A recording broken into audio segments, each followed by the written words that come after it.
Welcome. So, we're exploring a radical embrace. This term appeared apparently earlier,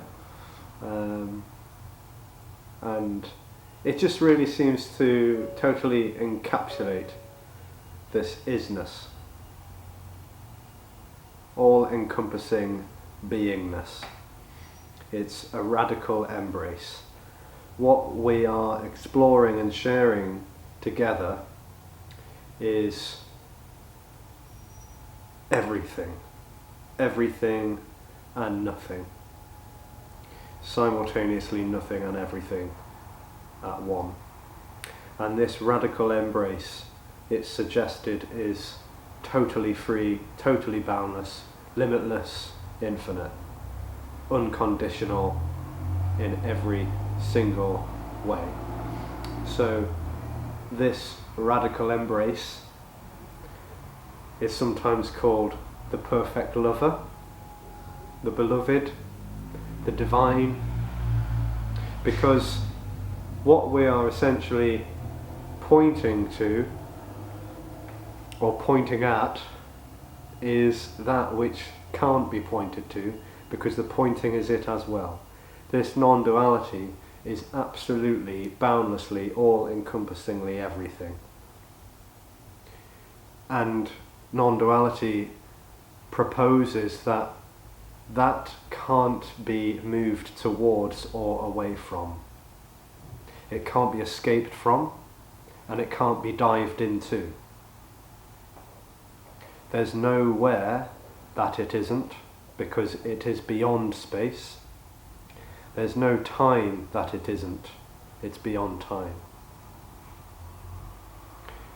It seems that what we're sharing and exploring, this liberation, this totally unconditionally vibrant liberation, is absolutely everywhere, all at once, everything, at the same time, timeless time, and that is beyond anything. It's beyond everything. It is everything, and it's beyond everything.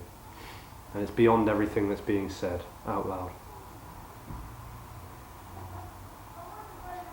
And it seems this unconditional freedom, this total sort of radical and radiant aliveness, seems to be missing. It seems to be hidden. It seems to be a secret. It seems to be veiled from that which is looking for it. And the one, the apparent illusory one that is looking for it, is also it. It's all boundless freedom. There is no escape. So therefore, what is longed for is everything that is. And the longing is also what's longed for. The longer, the apparent illusory longer, the separate self that feels themselves to be real and housed and located in a body, is also what's longed for. So the illusion is what's longed for. The dissolution is what's longed for. Whatever's happening is this radical embrace, this total radical freedom. So by exposing that, this sort of energy can seem to be revealed or to emerge, but really that's not a gift that the illusion of separation gets hold of. It's the end of a sense of there ever being a separate self in the body, of a real individual with free will and choice, moving in a direction, a meaningful direction towards a better future, filled with hope and dreams. This is already completely, boundlessly free and fulfilled. It's everything. All-encompassing radical freedom.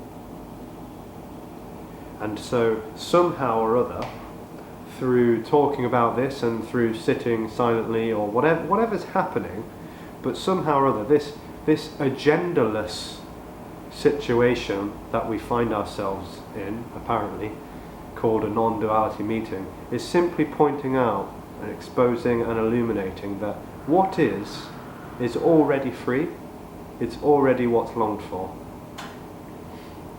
And so when there's a separation experience in the body, this energy can just seem to fall away, to reveal what is already, and that is totally sort of vibrant and rich.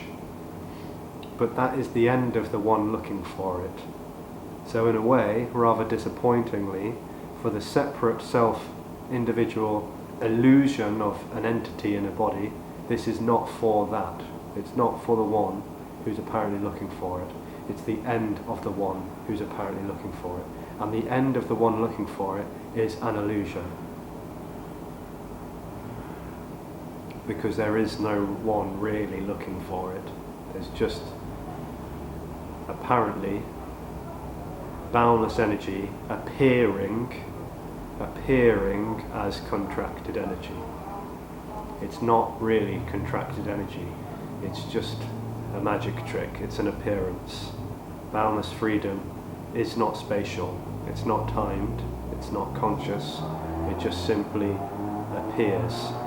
It takes on an illusory appearance of separation, and there, relativity, relating to this and that, objectifying this and that, turning everything into an object, a dead, solidified, real object at a distance. This is the dream, and it's not really happening.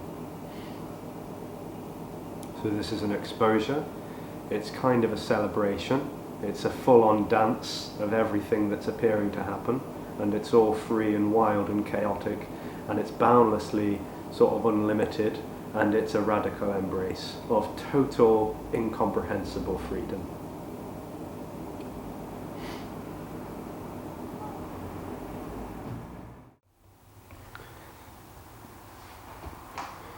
Hello Sound in Presence, and hello Goshia from Edinburgh.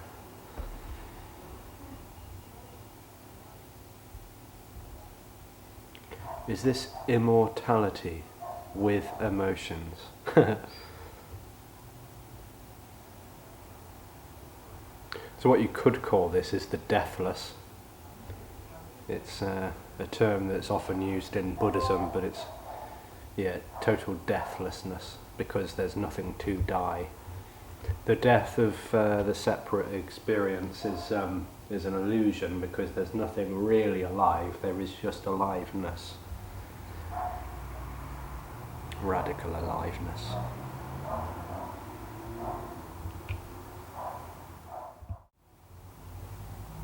No more experience, just aliveness. You could say that, yeah. Radical aliveness, unconditional love.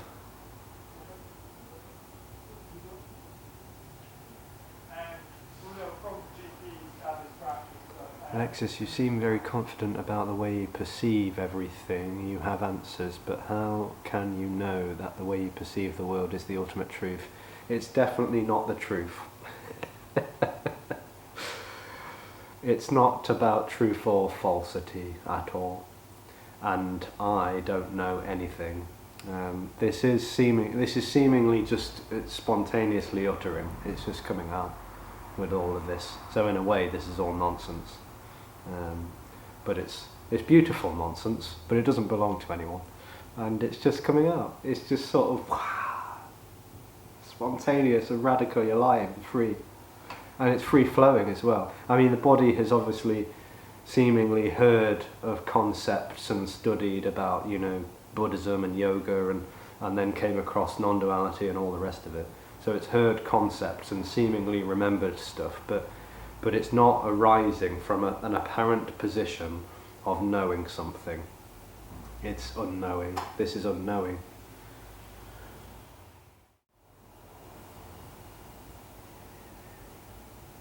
No change in the character Alexis from previous before me dropping. So, if there was an apparent past, things apparently were different. I mean, one thing is that when there was apparently a sense of separation, I used to take myself ever so seriously, and everything else, and most other people seriously as well.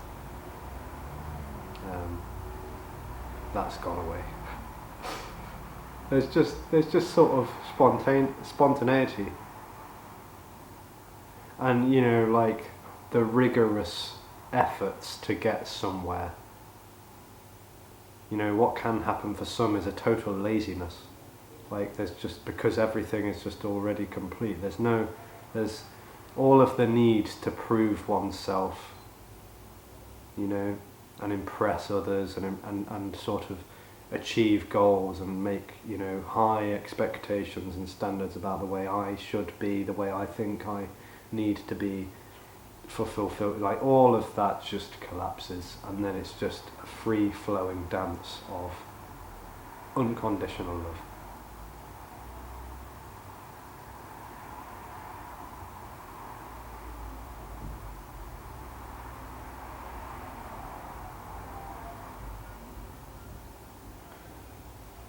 This has probably laughed more, like in the timeless time of there being no sort of sense of separation. It's probably laughed more in that timeless time than it has in the entire lifetime. I mean, it used to laugh, but everything just seems so personal when there's this sort of energy that feels local in the body. It just claims everything. It even claims things it hates, oppression and resistance and all this and that.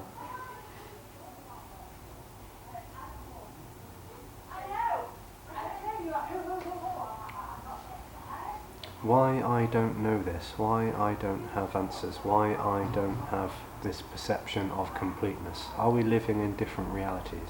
Well, there may be the experience of something feeling like it's living in a reality for this character called Goshia. This has no experience of living in a reality at all. There's just free-flowing spontaneity, and it's totally immediate and wild. And it's all immediate. It's immediate because there's no real distance between anything.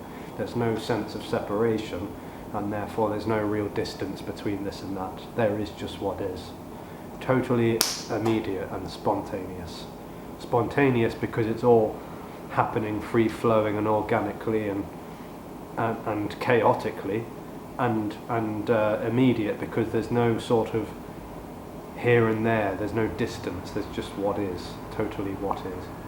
And that sort of separation, that illusory separation experience that seems to apparently happen, is the experience of knowing.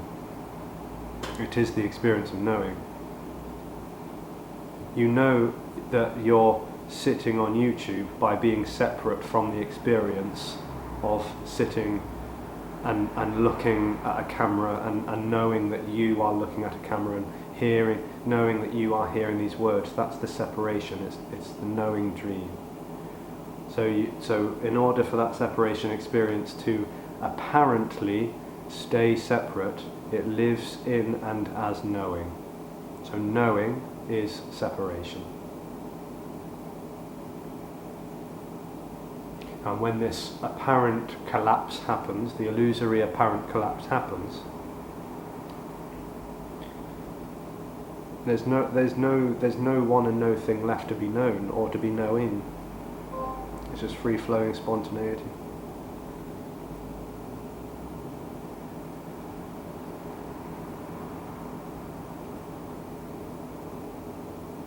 Me, perhaps, thinks it wants that. It doesn't. That's death. Not death of the physical body, death of that which is trying to merge or to collapse or to find wholeness or liberation. It already is. Wholeness and liberation is what is.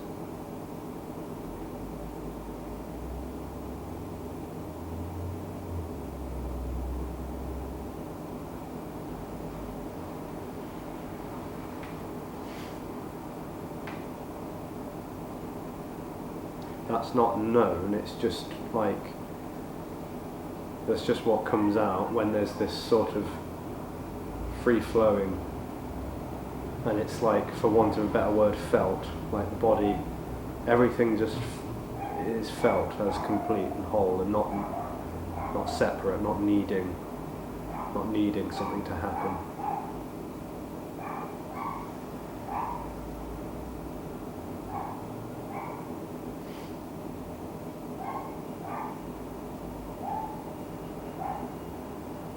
Sounds so fascinating. How did you get there? So I didn't get there. The whole sense of me being a person, a real separate individual person with free will and choice, collapsed when this apparently discovered, after researching and studying and doing rigorous practices of various kinds, and then teacher to teacher to teacher, and then eventually, sooner or later, discovering someone who wasn't teaching anything, who wasn't even speaking to that which wanted the answers, which wanted the freedom. It wasn't speaking to that. That speaker was called Tony Parsons, and it's like there wasn't a speaking to the energy of separation. It was almost like it was speaking through that, and then there's just like, through this sort of, all of the apparent accumulated beliefs and opinions and views and values and all of these things, free will, choice, divine meaning and purpose and intention behind everything, it all just collapsed, and that sense of energy was left naked and bare and raw, and then that just apparently collapsed. But that illusion never really collapses because it's not really happening. So this was like an illumination, but that's not someone that someone has, it's not claimed, it's the end of the claimer, the sense of a claimer. So what can seem to happen is a dance of a sense of a solidified separation experience in the body, feeling like it's real and that it's running the show, and then perhaps isn't there, and then it goes away, and then it comes back, and this is called meaning and being.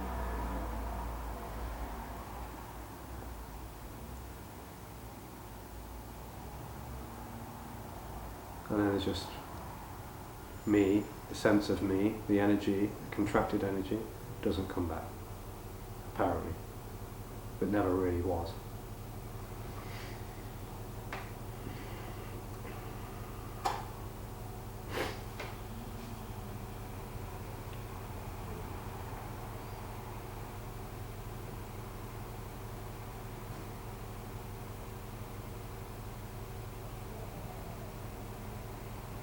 I mean, this is the end of there, This is the end of a projected destination, like a sense that there's a destination that I can reach with my own volition and effort. The whole sort of there, as in a distance from here, but also a distance from now, in the future.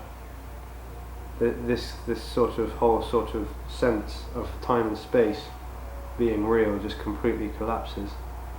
There's still memories, of course. There's still an idea about going home or going to work or whatever. But there is no there, there's no here either. It just is what is. Sounds very similar to my own experience. For decades now it's been completely baffling to me that I'm not experiencing myself as already being there, finished, or whatever you want to call it. Yeah, so seeking apparently perpetuates the separation experience, because there can't possibly be another truth or reality but this. Yeah. So it's quite simple, and somehow or other this is like felt as tremendously provocative. This can seem, just by exposing the sort of just the simplicity of this, whatever is appearing is just what is, simply what is, simply this, and that this being timeless and infinite and beyond space, like somehow or other that can it's tremendously provocative, because me wants something else. So then there isn't any real knowledge about anything. No. So a suggestion is that knowledge, there is no such thing. Body sees something, hears, tastes, touch, smells, thoughts, feelings, it all appears. The suggestion is that that's got nothing to do with knowing or knowledge. So the body appears to know what, toast or smells like or tastes like, but it's not real knowing. They're just appearances. Knowledge in this sense is a separate experience. Knower, known, subject, object. It's a dualistic experience. And that distance, that separation, is not real. It's an illusion. It seems like when there's that energy apparently happening, it seems very real. So this is sort of saying the opposite of many people. It's saying that knowing is actually not real, it's an illusion, and that the sense of realness is also an illusion. The sense of realness, as in absolutely real, like everything is real and only real, that's also an illusion. And everything is actually nothing, being everything, not becoming, but nothing and everything, empty and full, form and formless, total paradox. And so what's coming out here has got, although again concepts and words are used, but what is essentially being talked about has got nothing to do with knowing, and it's got nothing to do with sense either. This message, this communication that's coming out, does not make sense. It's a paradox. It's totally paradoxical. What you could say is that it's energetic. Somehow or other, this is some kind of energetic communication. It doesn't make anyone special or anything. It's not like someone else is more or less special. This is exposing the whole sort of aliveness, but also that nothing is really happening and there's no one special. This isn't about being special or important or impressive. It's just this. Paradoxically full and empty.